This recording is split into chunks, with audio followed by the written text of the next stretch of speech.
मैं doctor Anil Kumar Jain, associate professor, Vardhman Mahaveer खुला विश्वविद्यालय के शिक्षा विद्यापीठ में निदेशक पद पर कार्यरत हूँ। आज आपके सम्मुख शिक्षा मनोविज्ञान प्रश्न पत्र, जो स्नातकोत्तर शिक्षा का एक प्रमुख प्रश्न पत्र है, उसकी एक प्रमुख इकाई मनोविज्ञान की अध्ययन प्रणालियों के संदर्भ में एक बार पुनः आपके समक्ष कुछ चर्चा करने के लिए उपस्थित हुआ हूँ।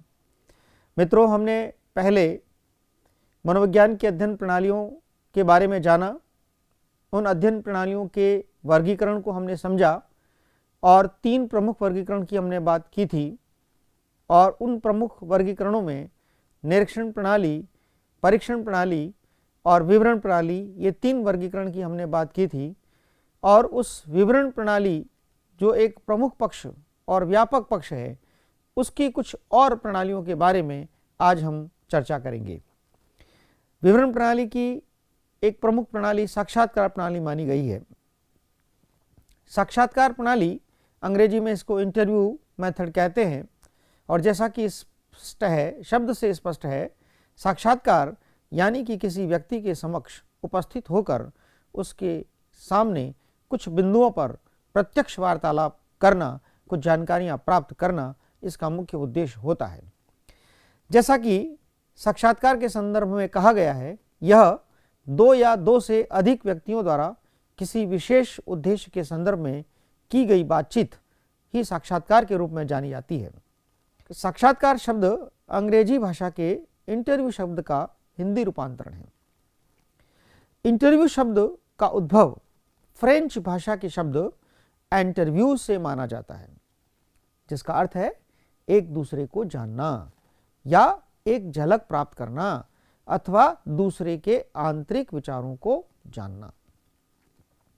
प्रसिद्ध मनोवैज्ञानिक डेजिन कहते हैं, साक्षात्कार आमने सामने किया गया एक संवादोचित विनिमय है, जहां एक व्यक्ति दूसरे व्यक्ति से कुछ सूचनाएं प्राप्त करता है। चूंकि यह साक्षात्कार प्रत्यक्ष रूप से होता है, जिसका हम साक्षात्कार ले रहे हैं और जो साक्षात्कार कर रहा है, दोनों व्यक्ति एक दूसरे के सम्मुख उपस्थित होते हैं, इसलिए इसे प्रत्यक्ष वार्तालाप भी कहा जाता है, प्रत्यक्षालाप भी इसे कहा जाता है। ये प्रमुख बातें साक्षात्कार प्रणाली की हुई। अब देखें ये साक्षात्कार प्रणाली कितने प्रकार की होती है। उसको मुख्यतः 3 भागों में बांटा गया है: संरचित साक्षात्कार, अर्ध संरचित साक्षात्कार, असंरचित साक्षात्कार। अब इन तीनों भागों में हम प्रमुख इसके बिंदुओं पर प्रकाश डालें तो हम देखते हैं संरचित साक्षात्कार। संरचित से मतलब यहां पर जो साक्षात्कार लेने वाला व्यक्ति है, साक्षात्कारकर्ता, वह कुछ निश्चित बिंदुओं को लेकर उपस्थित होता है और उन्हीं बिंदुओं पर जानकारी चाहने के लिए सामने वाले क्लाइंट से प्रश्न करता है और उनके उत्तर प्राप्त करता है। यानी कि उद्देश्यपूर्ण पूर्ण बिंदुओं से युक्त एक प्रश्नावली, एक साक्षात्कार प्रमापनी उसके सामने होती है और उनसे संबंध में वह उनसे प्रश्न पूछता है। दूसरा प्रकार है अर्ध संरचित साक्षात्कार। अर्ध संरचित से तात्पर्य कुछ हिस्सा निश्चित है और कुछ हिस्सा निश्चित नहीं है, क्योंकि कई बार ऐसी स्थिति आती है कि साक्षात्कार लेने के दौरान जब उत्तरदाता कुछ उत्तर देता है तो उन उत्तरों से ही नए प्रश्नों का जन्म होता है और उस समय साक्षात्कार लेने वाले को अपने विवेक से कुछ और प्रश्न का निर्माण करना होता है। इसलिए अर्ध संरचित साक्षात्कार में यह स्वतंत्रता होती है कि कुछ प्रश्न बनाए जाए और कुछ प्रश्न उसी समय तात्कालिक परिस्थितियों के अनुसार निर्मित किए जाएं, इसलिए इसे अर्ध संरचित साक्षात्कार कहते हैं। तीसरा प्रकार असंरचित साक्षात्कार। असंरचित से तात्पर्य हमने किसी प्रकार की कोई योजनाबद्ध साक्षात्कार प्रमापनी का निर्माण नहीं किया है। जहन में कुछ उद्देश्यों को लेकर हम साक्षात्कार लेने उपस्थित हुए हैं। परिस्थितियां, वातावरण, व्यक्ति की स्थिति के अनुसार हम वहां पर साक्षात्कार करते हैं और उन साक्षात्कार से जो भी जानकारियां मिलती हैं उसको हम सूचीबद्ध करके आगे उसको व्यवहार को जानने में काम में लेते हैं। इस तरह से यह मुख्यतः 3 प्रकार संरचित, अर्धसंरचित और असंरचित साक्षात्कार के बारे में अभी हमने जाना। मित्रों, साक्षात्कार कैसे करना चाहिए, किन चरणों में हमें चलना चाहिए, किस तरह से ये किया जाए, उसको समझने के लिए हम साक्षात्कार के प्रमुख सोपानों पर अभी हम बात करेंगे। पहला सोपान है साक्षात्कार का प्रारंभ। प्रारंभ से तात्पर्य उस विषय का अर्थ, जैसा कि हमने पहले भी चर्चा में इस शब्द को जाना था, विषय यानी कि जिसका साक्षात्कार लिया जा रहा है, क्लाइंट।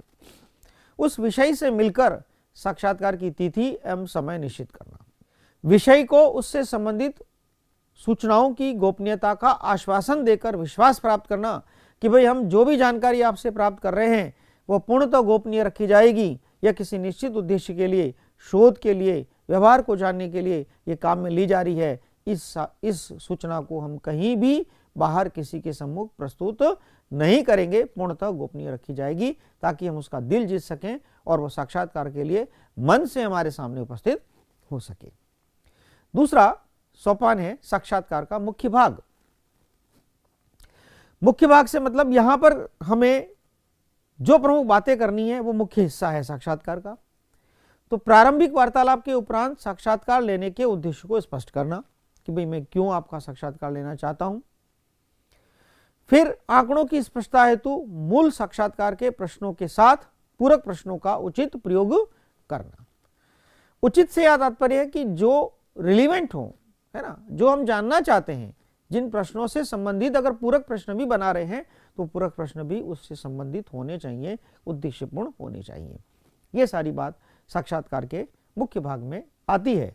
और उद्देश्यपूर्ण इसलिए होने चाहिए कि अगर हम ऐसे प्रश्न कर दें जो संबंधित नहीं है तो साक्षात्कार देने वाला विचलित भी हो सकता है और हमारे उद्देश्यों की पूर्ति नहीं होगी।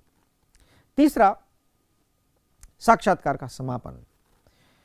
साक्षात्कार का समापन हमेशा अनौपचारिक वार्तालाप के साथ करना चाहिए, जिससे सहज रूप से साक्षात्कार प्रदान करने वाला यह समझ सके कि हाँ, वास्तव में मेरा जो साक्षात्कार लिया गया है वो किसी उद्देश्य के लिए लिया गया है।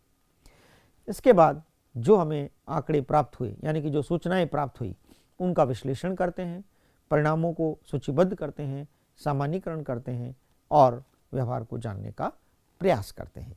ये 3 प्रमुख सोपान हैं। इन सोपानों को ध्यान में रखकर अगर हम साक्षात्कार करें तो साक्षात्कार प्रणाली अपने आप में यथोचित सिद्ध होगी। साक्षात्कार के लिए जो आवश्यक परिस्थितियां हैं वो 3 प्रमुख परिस्थितियां हैं और उस पर साक्षात्कार लेने वाले को विशेष ध्यान में, जहन में इन 3 प्रमुख पक्षों को रखना चाहिए: अभिगम्यता, संज्ञान और अभिप्रेरणा। अभिगम्यता, कितना वो थॉटफुल है, कितना लर्निंग बिहेवियर को ध्यान में रखता है और कितना वहाँ पर वो सहज रूप से उसकी जानकारी से युक्त वहाँ पर प्रश्नों को प्रस्तुत करता है। संज्ञान, कॉग्निशन, जो वो समझा, क्या समझा, किस तरह से समझा, प्रश्नों को किस तरह से उसने अर्थ निकाला और किस तरह से वो उत्तर देने की स्थिति में आया, इस पक्ष को भी विशेष ध्यान में रखने की आवश्यकता है। और साक्षात्कार उचित रूप से हो सके, वह अपने प्रश्नों का उत्तर अच्छी तरह से दे सके, इसलिए बीच बीच में उसको आवश्यकता अनुसार मोटिवेट भी करने की ज़रूरत है। इसलिए इन 3 पक्षों की गहन भूमिका है और इसको ध्यान में रखकर अगर साक्षात्कारकर्ता साक्षात्कार हेतु उपस्थित होता है तो साक्षात्कार की सफलता निश्चित रूप से रहेगी। साक्षात्कार को प्रभावित करने वाले जो कारक हैं, इसमें साक्षात्कारकर्ता के गुण, यानी कि जो साक्षात्कार लेने वाला है वह व्यक्ति कितना वहां पर अपने आप को सहज रूप से उपस्थित करता है, सामने वाले के भाव भावों को समझकर अपनी उपस्थिति वहां प्रकट करता है, किसी ऐसी परिस्थिति बनने पर भी वह अपने आप को विचलित नहीं करता है और सहज रूप से आत्मविश्वास से युक्त होते हुए प्रश्नों को वह प्रस्तुत करता है और उद्देश्यों का ज्ञान रखते हुए प्रश्नों का निर्माण करता है, पूरक प्रश्नों का निर्माण करता है। ये सारे गुण उस साक्षात्कार लेने वाले व्यक्ति के भी पास होने चाहिए। विषय के गुण, विषय यानी कि क्लाइंट जिसका हमें साक्षात्कार लेना है, हमें उसकी जानकारी भी होनी चाहिए कि किस प्रकृति का व्यक्ति है, उसके व्यक्तित्व के गुण कैसे हैं, वो किस तरह से सहज रह सकता है वह किन बातों पर विचलित होता है, अगर विचलित होता है तो मुझे वहां पर क्या परिस्थितियां लानी है ताकि वो विचलित न हो सके। इन सब की जानकारी भी हमें साक्षात्कार लेने से पूर्व उस व्यक्ति की होनी चाहिए, तो सहज रूप से साक्षात्कार हम संपन्न कर सकेंगे। और तीसरा, समस्या की प्रकृति, किन बिंदुओं पर, जिस समस्या पर मुझे जानकारी प्राप्त करनी है उसकी प्रकृति कैसी है, अगर उसको भी हम जान लें तो हम साक्षात्कार को सफल बना सकेंगे।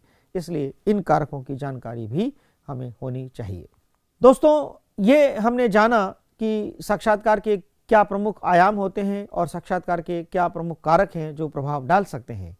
अब हम देखें कि साक्षात्कार प्रणाली की क्या विशेषताएं होती हैं और क्या सीमाएं होती हैं। साक्षात्कार प्रणाली से जो आंकड़े प्राप्त होते हैं वो प्रामाणिक होते हैं। प्रामाणिक क्यों होते हैं? क्योंकि यहाँ पर स्वयं अनुसंधानकर्ता एक साक्षात्कारकर्ता के रूप में उपस्थित होकर प्रत्यक्ष रूप से आंकड़े प्राप्त कर रहा है, इसलिए कहीं संदेह की गुंजाइश नहीं होगी। दूसरा, इसके द्वारा व्यक्ति की मनोस्थिति की झलक प्राप्त की जा सकती है, क्योंकि जिससे हमें आंकड़े प्राप्त कर रहे हैं वह खुद हमारे समक्ष उपस्थित है, इसलिए हमें पता लगता है कि वह जिन आंकड़ों की हमें जानकारी दे रहा है वो सहज रूप से दे रहा है या न दे रहा है। अगर नहीं दे रहा है तो हम पूरक प्रश्नों के माध्यम से भी उसकी मनोस्थिति को अच्छा भी बना सकते हैं, और साथ ही साथ हम पूरक प्रश्नों के माध्यम से उस विषय को, जिस समस्या को हम उस क्लाइंट के समक्ष अच्छी तरह से स्पष्ट कर सकते हैं, जिससे वो उत्तर देने में वहाँ पर सक्षम सिद्ध हो सकता है। और इस प्रणाली के माध्यम से हम निरक्षर व्यक्तियों से भी सफलतापूर्वक आंकड़े प्राप्त कर सकते हैं।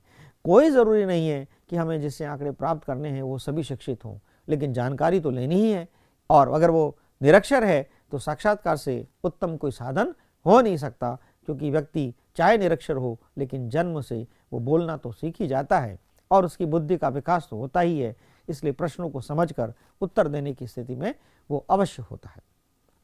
ये प्रमुख विशेषताएं साक्षात्कार प्रणाली की हमने अभी यहाँ पर समझी, और उसकी कुछ सीमाएं हैं, कुछ उन सीमाओं को भी हम ध्यान में रखें तो हम साक्षात्कार को अच्छी तरह से संपन्न कर सकते हैं। साक्षात्कार प्रणाली में भी आत्मनिष्ठता का गुण पाया जाता है। अब आत्मनिष्ठता चाहे वो साक्षात्कार लेने वाले की तरफ से हो या देने वाले की तरफ से हो, अगर लेने वाला भी कुछ पूर्वाग्रह से ग्रसित होकर प्रश्न करे तो वह उतनी ऑब्जेक्टिविटी नहीं रहेगी, और देने वाला कुछ उत्तरों को छुपा जाए, जो जानकारी नहीं देना चाहता है वो नहीं दे तो भी हमारे उद्देश्यों की पूर्ति नहीं होती। इसलिए इसमें कहते हैं कि आत्मनिष्ठता का गुण पाया जाता है। कभी कभी साक्षात्कार संदर्भ में भिन्नता होने के कारण कोई निश्चित निष्कर्ष प्राप्त नहीं होता। हम पूछ कुछ और रहे हैं, जवाब कुछ और मिल रहा है, पूरक प्रश्न कुछ और कर रहे हैं, फिर भी जवाब नहीं मिल रहा है, इसलिए हमें लगता है कि जो हम निष्कर्ष चाहते थे वो प्राप्त नहीं हुए। और साक्षात्कार का प्रभावी लेखन कैसे किया जाए, इस पर भी कुछ विद्वानों में अभी भी मतभेद है। अगर इस मतभेद को हम समझ सकें तो साक्षात्कार को सफल बना सकते हैं। ये कुछ हमने साक्षात्कार के संदर्भ में प्रमुख विशेषताएं, सीमाएं, कारक, साक्षात्कार की प्रकृति और साक्षात्कार क्या होता है उसको जानने की कोशिश की। अब विवरण प्रणाली का एक और प्रमुख प्रकार, जिसको विकासात्मक विधि कहते हैं, डेवलपमेंटल मेथड कहते हैं, उसको जानने का प्रयास हम करते हैं। डेवलपमेंटल मेथड, इसको जेनेटिक विधि भी कहा जाता है, इसका दूसरा नाम है, यह भी एक प्रसिद्ध नाम है। और जैसा कि नाम से स्पष्ट है, विकासात्मक, डेवलपमेंटल, यानी कि यहाँ ये बढ़ते क्रम में होगा, क्रमबद्ध होगा, आयु के अनुसार होगा। ये एक इस शब्द से हमें अनुभूति होती है और वास्तव में यही इसके अर्थ को प्रकट करती है। इसमें व्यक्ति के विकास का क्रमबद्ध अध्ययन किया जाता है, अर्थात जन्म से लेकर प्रौढ़ावस्था तक व्यक्ति के विकास की सूचनाएं एकत्रित की जाती हैं, और जो सूचनाएं हमें प्राप्त होती हैं उनका विश्लेषण करके विकास के वंशानुक्रम तथा वातावरण के प्रभावों को देखा जाता है। जन्म लेने के पश्चात वातावरण का भी अपना प्रभाव होता है, और कुछ पक्ष हैं जो जेनेटिक उसको प्राप्त होते हैं इंसान को, इसलिए वंशानुक्रम और वातावरण दोनों के प्रभाव को देखने का अवसर इस विकासात्मक विधि में हमें मिलता है। इस विकासात्मक विधि के दो प्रारूप हैं। जैसा कि हमने कहा कि यह जन्म से लेकर प्रौढ़ावस्था तक सूचना एकत्रित करने का प्रमुख साधन है, लेकिन अनुसंधानकर्ता किसी क्लाइंट के लिए इतने लंबे समय तक इंतजार नहीं कर सकता, और इतने लंबे समय तक इंतजार किया जाए तो प्रत्येक शोध बहुत समय लेगा। और चूंकि हम तो यहाँ पर कक्षा कक्ष परिस्थितियों के संदर्भ में बात कर रहे हैं, बालक के व्यवहार को जानने के संदर्भ में बात कर रहे हैं, तो यहाँ पर हमें इस विकासात्मक विधि के दूसरे प्रारूप की बात करनी पड़ेगी। एक प्रारूप लंबी अवधि की बात करता है और दूसरा प्रारूप निश्चित समय की बात करता है, और इस तरह से इन दो नामों से इसको जाना जाता है, कालानुक्रम विधि और दूसरा है अनुप्रस्थ काठ। कालानुक्रम विधि, इसमें व्यक्तियों के एक ही समूह का थोड़े थोड़े अंतराल पर अध्ययन करके निष्कर्ष निकालना, शैशवावस्था, बाल्यावस्था, युवावस्था, प्रौढ़ावस्था, किशोरावस्था, सभी अवस्थाओं के अंतराल में भी हम अध्ययन करके निष्कर्ष निकाल सकते हैं। और अगर हम सभी अवस्थाओं की बात करें तो उतने वर्षों तक तो इंतजार हमें करने की जरूरत पड़ती है।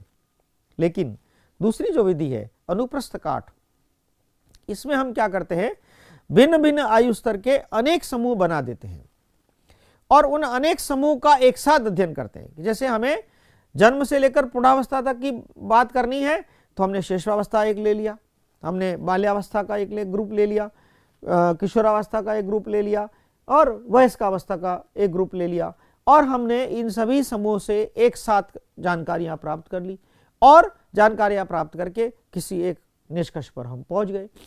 तो यहाँ पर कम समय में अलग अलग समूह बनाकर हम निष्कर्ष प्राप्त कर सकते हैं। इसलिए इस विधि के दो प्रारूपों का निर्माण किया गया और इन दो प्रारूपों से भी हम आंकड़े एकत्र कर सकते हैं। यह विकासात्मक विधि अपने आप में बालक के विकास की चर्चा करती है, मनुष्य के व्यवहार के विकास की चर्चा करती है। इसकी जो प्रमुख विशेषताएं हैं, यह विभिन्न अवस्थाओं में विकास की विशेषताओं को जानने के लिए सर्वाधिक उपयुक्त विधि है। यह विधि बालक के विकासात्मक दोषों को जानने के लिए भी अत्यंत उपयोगी है। जन्म से बालक अलग व्यवहार दर्शा रहा है, जन्म के उपरांत परिवेश में उसको अगर उचित व्यवहार मिला तो अच्छे और उचित व्यवहार नहीं मिला तो बुरे उसके व्यवहार के पक्ष उजागर होते हैं, उनको भी जानना बहुत ज़रूरी है व्यवहार के परिमार्जन के लिए। इसलिए दोषों को जानने के लिए भी यह अत्यंत उपयोगी विधि है। अगर हम उन विशेषताओं की बात करें तो हमें कुछ सीमाओं को भी जानना चाहिए। यह विधि दीर्घकालीन है, समय लेती है, जन्म से लेकर प्रौढ़ावस्था तक लंबी अवधि तक किसी बालक के, किसी मनुष्य के व्यवहार को जानना समय, धन, श्रम की दृष्टि से अत्यंत व्यय साध्य सिद्ध होती है। इसलिए हमें इस बात को भी ध्यान में रखने की आवश्यकता है। मानव विकास को एक साथ अनेक कारक प्रभावित करते हैं और सभी को नियंत्रित करके अध्ययन करना संभव नहीं होता। इसलिए विकासात्मक विधि के ये कुछ दोष हैं, उन दोषों को भी हमें जानने की आवश्यकता है। ध्यान में रखें तो उनको जितना हम मिनिमाइज कर सकते हैं, जिसको हम कम कर सकते हैं, नियंत्रित कर सकते हैं, तो हम इस विधि को सफल बना सकते हैं। तो मित्रों, अभी हमने आज विवरण प्रणाली, जो एक प्रमुख प्रणाली है मनोविज्ञान के अध्ययन की प्रणाली, उस विवरण प्रणाली की दो प्रमुख प्रणालियों का हमने यहाँ पर अध्ययन किया। पहली थी साक्षात्कार प्रणाली और दूसरी विकासात्मक अध्ययन विधि। ये दो प्रमुख प्रणाली, जिसमें से साक्षात्कार प्रणाली अपने आप में साक्षात प्रमुख रूप से मनुष्य को स्वयं उपस्थित होकर जिससे आंकड़े प्राप्त किए जा रहे हैं उसके साथ रूबरू होकर आंकड़ों को प्राप्त करके एक विश्वसनीय परिणाम प्राप्त करने की यथोचित और एक वैध और विश्वसनीय विधि है, जिसके बारे में हमने विस्तार से जानकारी प्राप्त की। और कई बार लंबी अवधि में भी हमें कुछ जानकारियां व्यापक रूप से, विवरणात्मक रूप से हमें प्राप्त होती हैं, जिससे अनुसंधान में सहायक सिद्ध होती हैं। एक विकासात्मक प्रणाली भी विशेष परिस्थितियों में हमें मददगारी सिद्ध होती है। इसलिए आज हमने इन दो प्रमुख प्रणालियों के बारे में चर्चा की। अध्यापकों को, शिक्षाविदों को जहाँ पर भी इन प्रणालियों की अपने उद्देश्यों के अनुसार आवश्यकता महसूस होती है, वह इनका उपयोग करके शिक्षा जगत को लाभ पहुंचा सकते हैं, कक्ष की परिस्थितियों में एक उत्तम वातावरण को प्रदान कर सकते हैं। इसी उद्देश्य को ध्यान में रखकर आज की ये चर्चा निश्चित रूप से एक उद्देश्य को पूर्ति करेगी, ऐसी आशा के साथ आप सभी का धन्यवाद।